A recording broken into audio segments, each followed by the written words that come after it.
24 की सत्ता, बहन मायावती क्या प्रधानमंत्री पसंद होंगी? बिल्कुल पहली पसंद हमारी वही होंगी और वही रहेंगी। और बहन जी तो कभी किसी गठबंधन का हिस्सा बन ही नहीं सकती, उन्होंने कहा ही नहीं है आज तक कि मैं किसी गठबंधन का हिस्सा बनूंगी, क्योंकि हमारी पार्टी का एक अपना अस्तित्व है।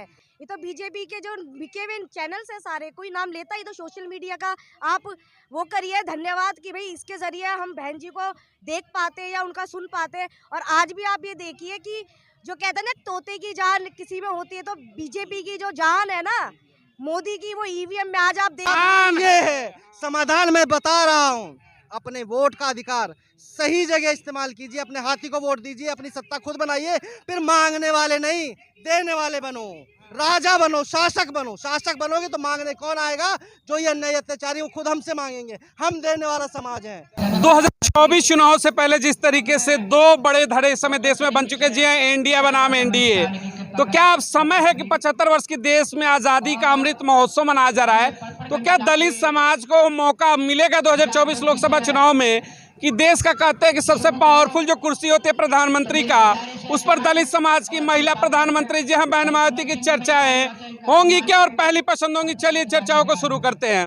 बहन मायावती 2024 लोकसभा का चुनाव पहली पसंद होंगी क्या प्रधानमंत्री की? जी, सबसे पहले तो आपके सभी सम्मानित दर्शकों को सादर जय भीम।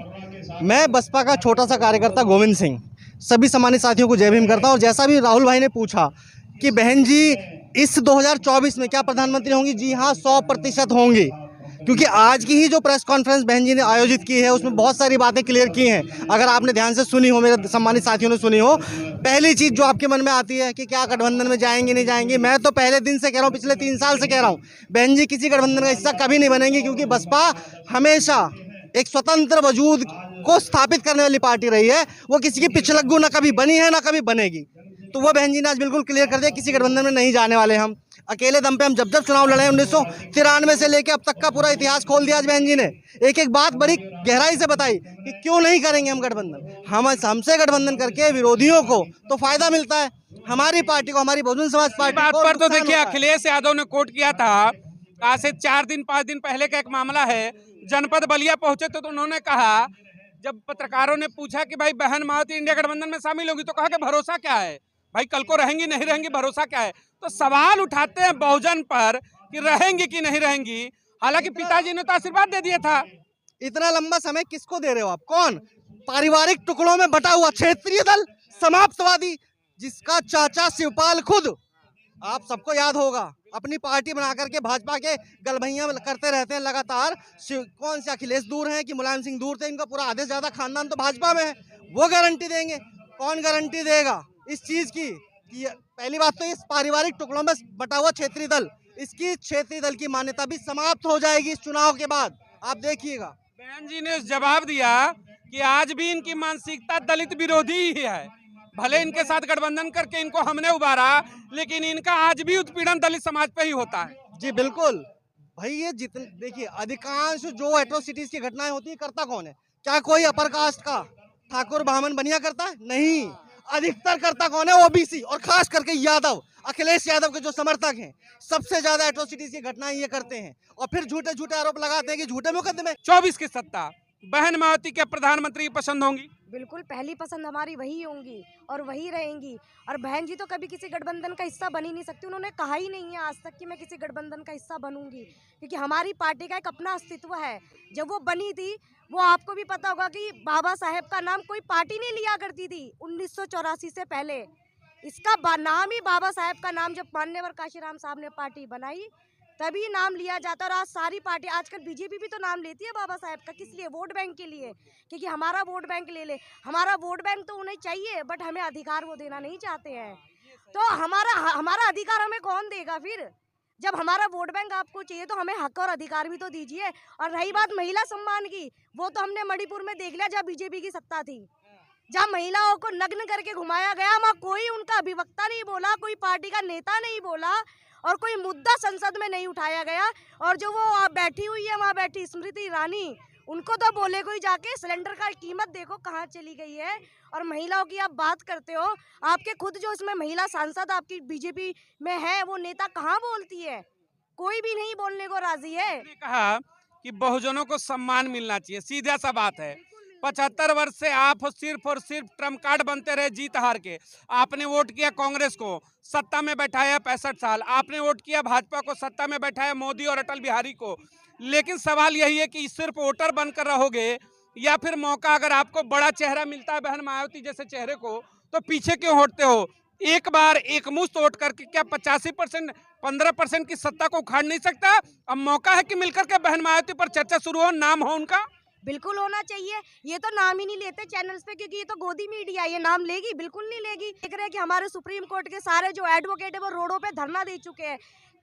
अभी जो 6 जनवरी को जो प्रोटेस्ट हुआ था वो इसीलिए हुआ था। अभी हमारी एक डॉक्टर रितु प्रोफेसर जो बैठी थी विश्वविद्यालय में, उनको भी वहाँ से उठा के फेंक दिया, उनका सामान फेंक दिया गया। क्यों? इस देश में क्या प्रोटेस्ट करने का भी अधिकार नहीं है? जो हम शांति से कर सकते हैं वो भी हमें करने नहीं दिया जाता है। क्यों नहीं करने दिया जाता? क्योंकि यही तो सोचना होगा इस बहुजन समाज को। कब तक वोटर बन करके, बुरा मत मानिएगा, लेकिन बिकेंगे कब तक? बिकने का सिलसिला रोकिए और तब अधिकार मिलेगा कि प्रोटेस्ट भी करोगे, अपने हक के लिए आंख में आंख मिला करके एमएलए एमपी और तमाम बड़े लोगों से सवाल करोगे, सत्ता से पूछोगे। जबकि आप और हम सब बुद्धिजीवी लोग हैं, जानते हैं कि किसी भी मुकदमे को कम से कम एसीपी रैंक का ऑफिसर उसकी पूरी जांच करता है निष्पक्ष, तब वो मुकदमा दर्ज होता है। और जब मुकदमा दर्ज होता है, ये बाबा साहब का दिया हुआ कानून है, उनका दिया हुआ डंडा है। जब वो डंडा पड़ता है तो चिल्लाते क्यों? उस समय चिल्लाना चाहिए ना जब आप एट्रोसिटी करते हो, किसी पे अत्याचार करते हो। उठता है कि बार बार कहते हैं कि 85% की आबादी हमारी, उसमें अल्पसंख्यक समाज भी हमसे जुड़ा हुआ है। लेकिन जब जब प्रधानमंत्री के चेहरे की बात आएगी तो दो चेहरे लाते, कहते हैं कि कभी मोदी तो कभी राहुल, कभी बीजेपी तो कभी कांग्रेस। बहुजन की सत्ता कब आएगी? शीर्ष जो है, क्या बहुजन बार बार वोटर बन के रहेगा या फिर सत्ता में भी बैठेगा? बहन मायावती जैसा बड़ा चेहरा, क्यों नहीं मौका मिलता? देखिए राहुल जी, एक चीज बिल्कुल स्पष्ट कर देता हूं, इस बार का जो चुनाव है ये किसी इंडिया गठबंधन का और एनडीए गठबंधन का नहीं है। इस बार का चुनाव मनुवाद बनाम अंबेडकरवाद है। अंबेडकरवाद की एकमात्र प्रतीक है बहुजन समाज पार्टी, यानी कि परम आदरणीय बहन कुमारी मायावती जी, जो अकेले अपने दम पर इसी भरोसे के साथ लड़ रही है, जिन्होंने अपने सर्व समाज के लोगों, जैसे ये पांच उंगलियां हैं, SC ST OBC और रिलीजियस माइनॉरिटी और जनरल, सर्व समाज के समस्त बहुजनों के साथ बहन जी ने खुली बाहों से स्वागत किया है। आपने देखा अभी छोटी छोटी पार्टियों के साथ भी गठबंधन किया, जिसकी जैसी राजनीतिक हैसियत होगी उन सभी का स्वागत है। अच्छा, और जो बड़ी पार्टियां आना चाहें उन सबका भी स्वागत है। शर्त क्या है? ना तो वो एनडीए में शामिल होना चाहिए, ना वो इंडी अलायंस में शामिल होना चाहिए। उनसे अलग जो भी दल आना चाहे सबका स्वागत, और उन्हीं सब से मिल करके ये बहुजन समाज बनता है, जिसमें खास करके वर्तमान में बहन जी ने कहा दलित मुसलमान करो विचार, कब तलक सहोगे अत्याचार। और जबकि इंडिया अलायंस में सबसे ज्यादा उपेक्षा जो की गई है, सबको उठा के बाहर फेंक के रखा गया है, दलितों को और मुसलमानों को। आप बताएं राहुल जी, क्या एक सवाल बड़ा उठता है कि बसपा ने शुरू से जब से राजनीति की, या फिर मान्यवर कांसीराम का जब मूवमेंट चला था बहुजनों को लेकर के 1976 में, सर्वजन हिताय सर्वजन सुखाय, यानी सबका ही विकास और सबके सुख और शांति की बात होती है। लेकिन जब देश की राजनीति की हम बात करते हैं तो 75 वर्ष हो गए, कहते हैं अमृत महोत्सव मना रहे हैं। लेकिन आज भी स्थितियां देखिएगा, ऑन कैमरा में कह रहा हूं कि बहुत सारी देश में ऐसे राज्य हैं कि मूंछ रख दोगे तो सवाल उठ जाएगा, घड़े का पानी छू दोगे तो बेटे को पीट डालेंगे कि वह छूत है। तो समझिएगा कि स्थितियां तब भी नहीं बदली थी, 1000 वर्ष पहले भी आप अछूत थे, और आजादी का अमृत महोत्सव का ढकोसला मना रहे हो तब भी आप अछूत हो। तो ये अछूत का खेल है।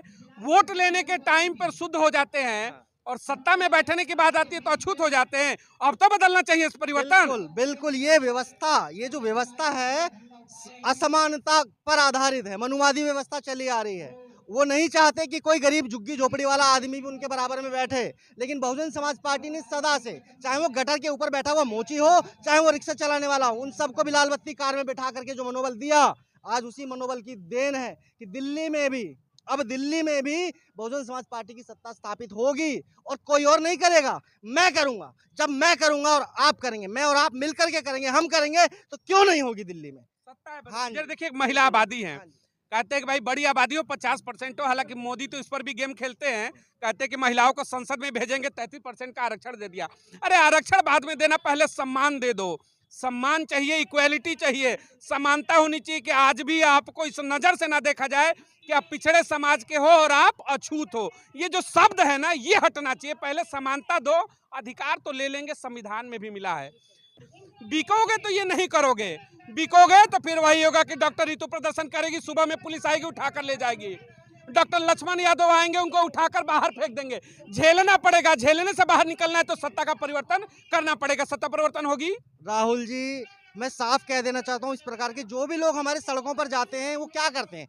सड़कों पर जाने वाले क्या कौन होते हैं? सड़कों पर जाने वाले होते हैं मांगने वाले। वो मांग कर रहे हैं, सरकार से मांग रहे हैं कि हमारी मांगे पूरी कर दो।